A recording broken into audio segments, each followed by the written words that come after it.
So, kids getting a driver's license, huh? Yeah, clear the roads. Haha. Seriously though, it's scary stuff. Your new driver hurtling down the freeway, to say nothing of the insurance hike. Ooh boy. But really, look at the statistics. Drivers between the ages of 15 and 19 are much more likely to experience a collision. You don't want that. I don't want that. Heck, the government doesn't want that. And that's why states nationwide have adopted graduated driver licensing regulations.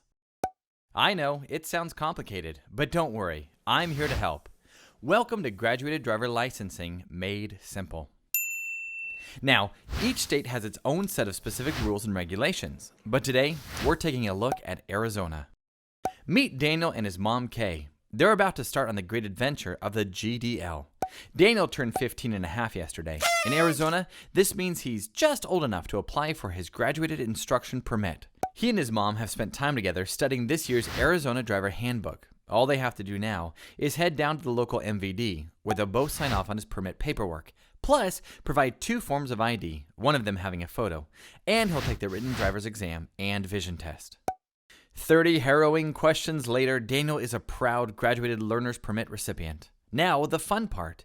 Daniel needs to clock 30 hours of supervised driving time, 10 of which have to be at night with his mom, guardian, or driving instructor.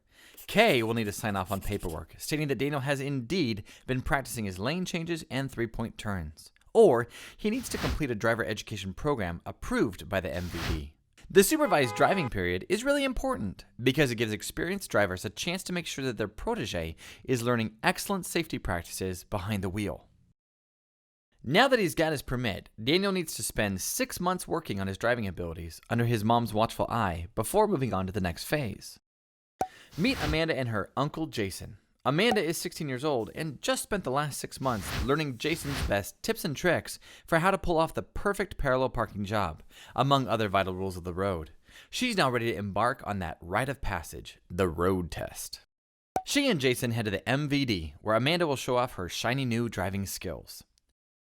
With a passing score here, she'll obtain her Class G license. Now she can finally strike out on her own in that brand new Mercedes, or, whatever. She may be allowed to drive solo now, but there are still safety restrictions on her intermediate license. Until she's spent 6 months with a Class G license, or until she turns 18, she can't drive between the hours of 12 a.m. and 5 a.m., or drive with other passengers under the age of 18 unless accompanied by a parent or guardian that has a Class A, B, C, or D license. She will be allowed to drive to or from school, a school-sponsored activity, work, or religious activity, or for a family emergency. She will not be allowed to drive on the highway at any time during the first 6 months with more than one passenger, unless it is a sibling or if a licensed parent or legal guardian accompanies her. These restrictions are in place to minimize risk and distractions and maximize the experience the new driver gets. Amanda knows it's important to stay alert and aware while she's driving, because the law has specific provisions for intermediate drivers. Repeated accidents or injuries caused by drivers with an intermediate license carry fines and can even result in their license being suspended for an additional 12 months.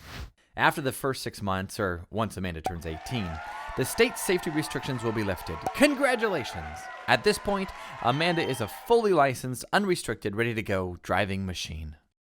Hopefully this handy guide has helped you make sense of the ins and outs of graduated driver licensing.